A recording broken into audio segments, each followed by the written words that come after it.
जब भी हम बात करते हैं टर्म इंश्योरेंस की तो हमारे दिमाग में आता है प्योर रिस्क कवर, यानी कि हम अपनी फ्यूचर फाइनेंशियल लाइबिलिटीज़ को टेक केयर करना चाहते हैं या फिर हमारे जो डिपेंडेंट्स हैं हम उनको फाइनेंशियल स्टेबिलिटी देना चाहते हैं। लेकिन जब भी एक टर्म इंश्योरेंस की बात आती है तो एक डाउट और दिमाग में आता है, और ये बहुत ही इंटरेस्टिंग एस्पेक्ट है जो कि हमें सोचना चाहिए। इंश्योरेंस की अगर बात करें तो इंश्योरेंस कई तरीके का होता है। हाउस इंश्योरेंस होता है, कार इंश्योरेंस होता है, हेल्थ इंश्योरेंस होता है, लाइफ इंश्योरेंस होता है। एग्जाम्पल के लिए लेते हैं कि कार इंश्योरेंस की अगर हम बात करें तो एक सेडान कार का इंश्योरेंस करीबन 10 से 20 हज़ार रुपये तक का आता है, और अगर आपने नई नई गाड़ी ली है तो और भी ज़्यादा उसका इंश्योरेंस अमाउंट रहता है। जब भी हम इंश्योरेंस का अमाउंट पे करते हैं तो हम ये कभी प्रे नहीं करते हैं कि वो कार का एक्सीडेंट हो जाए या उस कार को कुछ हो जाए, कि जो हमने इंश्योर किया है कार के लिए वो अमाउंट हमें वापस मिल जाए। इसी तरीके से हम अपनी लाइफ के लिए भी प्रीमियम पे करते हैं और कभी ऐसा प्रे नहीं करते हैं कि कुछ हो जाए ताकि हमें वो अमाउंट मिल सके। लेकिन जब हम कार की इंश्योरेंस का प्रीमियम देते हैं तो पूरे साल अगर हमने कोई क्लेम नहीं किया है तो हम उसके बाद कार की कंपनी को जाके ये नहीं कहते कि मुझे मेरा प्रीमियम वापस करो।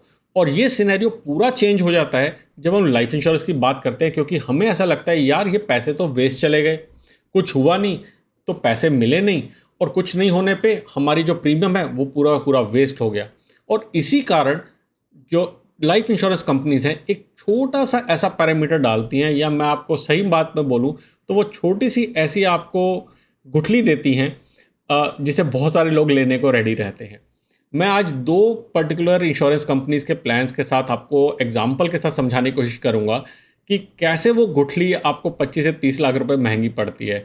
मैंने आईसीआईसीआई प्रूडेंशियल और एचडीएफसी लाइफ के एक एक प्लान को लिया है, उसके अंदर वो पैरामीटर को मैंने कवर किया है और एक एक्सेल शीट की मदद से आपको समझाने की कोशिश करूंगा कि देखिए कैसे फ़र्क पड़ता है उस पैरामीटर को ना चूज़ करने पे ज़्यादा पैसे बचाने के लिए। सबसे पहले हम चलते हैं आईसीआईसीआई प्रूडेंशियल की साइट के ऊपर, और आप देखेंगे यहाँ पे बहुत तरीके के इंश्योरेंस प्लान्स मौजूद है, और जितने ज़्यादा प्लान्स होंगे उतने ज़्यादा कन्फ्यूज़न होगी और उतना ज़्यादा हम क्वेश्चन पूछेंगे कि मुझे कौन सा प्लान लेना है।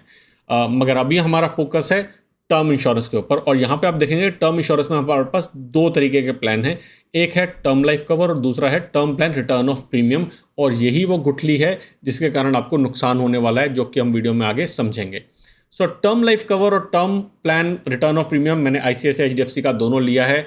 मैंने केस लिया है जहाँ पे मैंने 30 ईयर ओल्ड मेल लिया है, टोबैको कुछ नहीं लेते हैं, सैलरीड क्लास हैं, करीबन 10 लाख के आसपास की इनकम है और भले चंगे हैं। सो इनका केस अगर मैं लेता हूँ और बात करता हूँ पहले प्योर टर्म लाइफ कवर की, कोई रिटर्न ऑफ प्रीमियम मुझे नहीं चाहिए।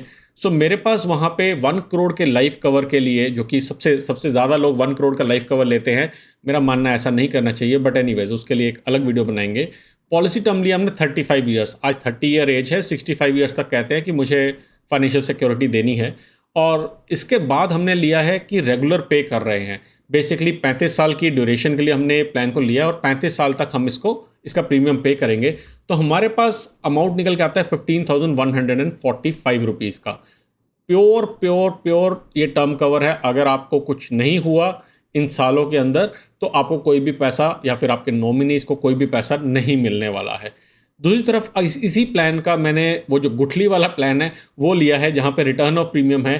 सो अगेन 1 करोड़ का 35 ईयर्स का टर्म अगर मैं लेता हूँ, रेगुलर पे की अगर हम बात करते हैं तो हमारे पास यहाँ पे प्रीमियम आता है 29,270 रुपीज़। देखा हमने प्रीमियम में डिफरेंस आया, और एक्सेल शीट की मदद से आपको थोड़ा सा समझाने की कोशिश करता हूँ मैं कि हमने 30 ईयर्स की एज में 15,145 रुपीज़ देना स्टार्ट किया, और इस केस में हमने 29,270 रुपीज़।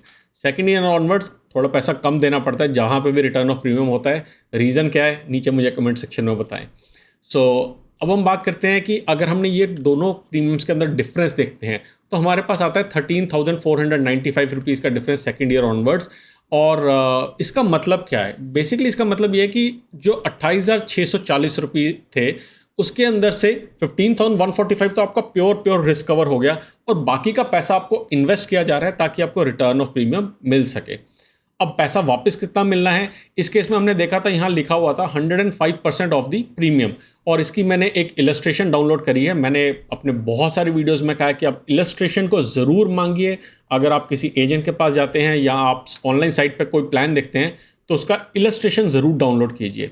सो मैंने इलस्ट्रेशन को डाउनलोड किया हुआ है, यहाँ बताया कैसे कैसे पैसा मिलेगा। लेकिन सबसे इंपॉर्टेंट सेक्शन है, आप नीचे जाइए, आप इस सेक्शन पे जाइए, यहाँ पे सारी डिटेल दी है कि आप कैसे कैसे इसकी इंस्टॉलमेंट भरेंगे और कैसे कैसे आपको पैसा मिलेगा अगर मिल रहा है तो। सो मैंने थोड़ा जूम इन कर दिया, काफ़ी लोग कहते हैं कि उनको मोबाइल स्क्रीन पर नज़र नहीं आता है। सो हमने यहाँ पे देखा 28,009 का प्रीमियम है, ये विदाउट जीएसटी लिखा हुआ है इसलिए ऐसा है। और 35th ईयर के एंड में आपको 10,29,331 रुपीज़ मिल जाते हैं, जो कि अगेन मैंने इस एक्सेल शीट में भी किया हुआ कि आप ये एक्स्ट्रा प्रीमियम पे कर रहे हैं और आपको 35th ईयर पे 10,29,331 रुपीज़ मिल गए हैं। इस केस के अंदर अगर अब मैं बात करता हूँ रिटर्न की, कि मैंने जो एक्स्ट्रा पैसा दिया रिटर्न ऑफ प्रीमियम का 105% दिखा रहे हैं ये सब कहानी, मगर XIRR की अगर मैं बात करूँ तो निकल के आता है 4% के करीबन, उससे थोड़ा सा कम ही आ रहा है। 3.97% का इसमें XIRR आ रहा है। यानी कि आपने पैसा जो अपना रिटर्न ऑफ प्रीमियम के लिए पैसा एक्स्ट्रा दिया, उसके ऊपर आपको 4% से कम की रिटर्न मिल रही है और ये 35 साल तक आपका पैसा ब्लॉक रहेगा। और ऐसा कैसे पता लगता है कि अगर आप इस शीट में जाएंगे और यहाँ पे आपके पास एक सरेंडर वैल्यू दिया है कि minimum guaranteed surrender value, special surrender value और हायर ऑफ द सेम, ये अमाउंट आपके टोटल प्रीमियम से हमेशा कम रहेगा। यानी कि कोई फ़ायदा नहीं है आपको इसमें डालने का। आपको रिटर्न मिल रही है 4% की, वो भी पैसा लॉक होके। और आपको मालूम ही है कि बैंक के सेविंग्स अकाउंट में भी यार इससे ज़्यादा रिटर्न मिल ही जाता है। हाँ, आप बोलेंगे ये जो अमाउंट मिल रहा है ये टैक्स फ्री मिल रहा है, वहाँ पे आपको टैक्स देना पड़ेगा। अभी वीडियो में आगे उसको भी कवर करेंगे। अब चलते हैं HDFC के ऊपर। HDFC का केस देखते हैं। वहाँ पे मैंने click to protect life insurance plan की 2 इलस्ट्रेशंस को डाउनलोड किया है। पहली इलस्ट्रेशन में अगर मैं बात करूँ तो यहाँ पे मेरे पास जो अमाउंट है, ये मेरा return of premium benefit no है, कोई रिटर्न ऑफ प्रीमियम बेनिफिट नहीं है, और इसलिए जो मेरा प्रीमियम यहाँ पे ये है 15,834। सेम 1 करोड़ का प्लान है और 30 ईयर मेल के लिए 35 ईयर तक पैसे पे करने हैं। इलस्ट्रेशन में जाके देखेंगे तो आप देखेंगे यहाँ पे फर्स्ट ईयर से पैसे पे करने स्टार्ट कर रहे हैं, 35 ईयर तक किया और उसके बाद कुछ नहीं मिला। मेरे हिसाब से तो सुकून शांति मिल गई, जान बच गई, उससे ज़्यादा अच्छा क्या हो सकता है। और दूसरा अगर हम बात करें रिटर्न ऑफ प्रीमियम प्लान की, तो वही 35 ईयर्स तक पे किया था। इस केस में जो अमाउंट पे है वो 33,643 है, ये भी विदाउट जीएसटी है। विद जीएसटी मैं एक्सेल शीट में आपको दिखाऊंगा। और यहाँ अमाउंट मिल रहा है आपको 11,77,505 रुपीज़। जितना भी आपने पैसा एक्चुअली में पे किया वो पूरा का पूरा ये पैसा वापस कर रहे हैं विदाउट जीएसटी। एक्सेल शीट के अंदर चलते हैं और एक्सेल शीट में अगर हम जाके देखते हैं, यहाँ पे इस शीट को मैं हटा देता हूँ, तो ये हमारा प्लान था जो कि रिटर्न ऑफ प्रीमियम के बिना था। नॉर्मल प्लान हमारा था 15,834 का और रिटर्न ऑफ प्रीमियम प्लान वाला 34,400 का प्लान है। यानी कि हम 18,566 रुपीज़ एक्स्ट्रा दे रहे हैं। और एक्स्ट्रा किस चीज़ के लिए दे रहे हैं? ताकि हमारे पास एंड में जब पूरा प्लान ख़त्म हो जाए तो, और अगर कुछ भी नहीं हो, कोई क्लेम नहीं हो, तो 11,77,505 हमें वापस मिल जाए। इस केस में अगर मैं XIRR की बात करता हूँ तो 3.08% का करीबन का आता है, 3% का। पहले भी बात करी थी 4% आ रहा है, अब और कम आ रहा है।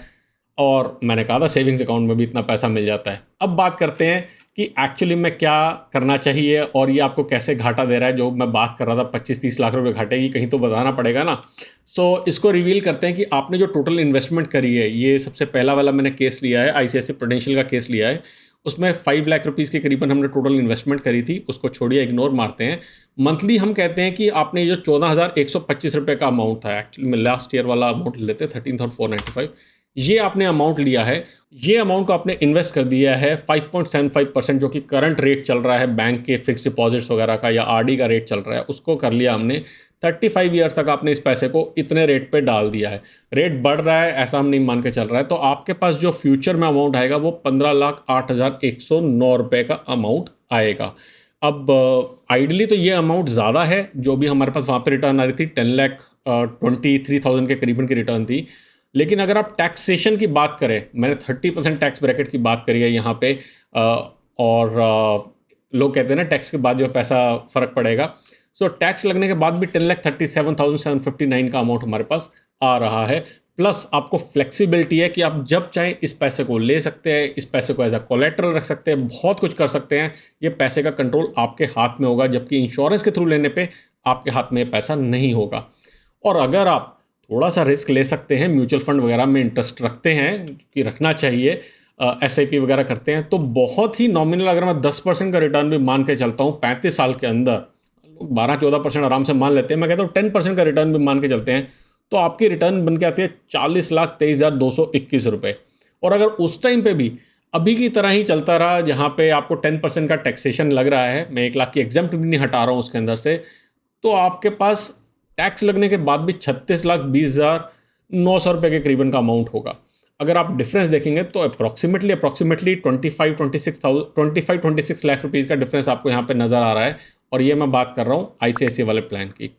इसी चीज़ को अगर मैं चेंज करके मैं करता हूँ HDFC वाला प्लान, तो HDFC वाले प्लान के अंदर अमाउंट डालने पे आप देखेंगे कि इस केस के अंदर आपके पास करीबन 14,27,000 आ रहा है, यानी कि आपके 11,77,000 से करीबन 2.5-3 लाख रुपए ज़्यादा आ रहा है। और अगर आप बात करते हैं इस वाले प्लान की तो काफ़ी ज़्यादा आ रहा है। सो बेसिकली ये जो गुठली आपको खिलाई गई है, ये गुठली किसके लिए मीठी है? ये इंश्योरेंस कंपनी के लिए मीठी है, और आपके लिए तो ये आई थिंक गले की हड्डी है, क्योंकि आप ऐसा पैसा लगा के सिर्फ एक भ्रम में है कि आपको रिटर्न ऑफ प्रीमियम मिल रहा है, मगर एक्चुअली में रिटर्न उनको मिल रही है, आपको नहीं मिल रही है। तो अपने पैसे को अपने हाथ में रखिए और रिटर्न ऑफ प्रीमियम प्लान को भूल जाइए। एनीवेज, अगर ये वीडियो पसंद आया तो लाइक, शेयर और सब्सक्राइब करना ना भूलेगा। जल्दी आएंगे एक और वीडियो लेके, तब तक के लिए बचाते रहें, कमाते रहें, बिकॉज एवरी पैसा मैटर्स।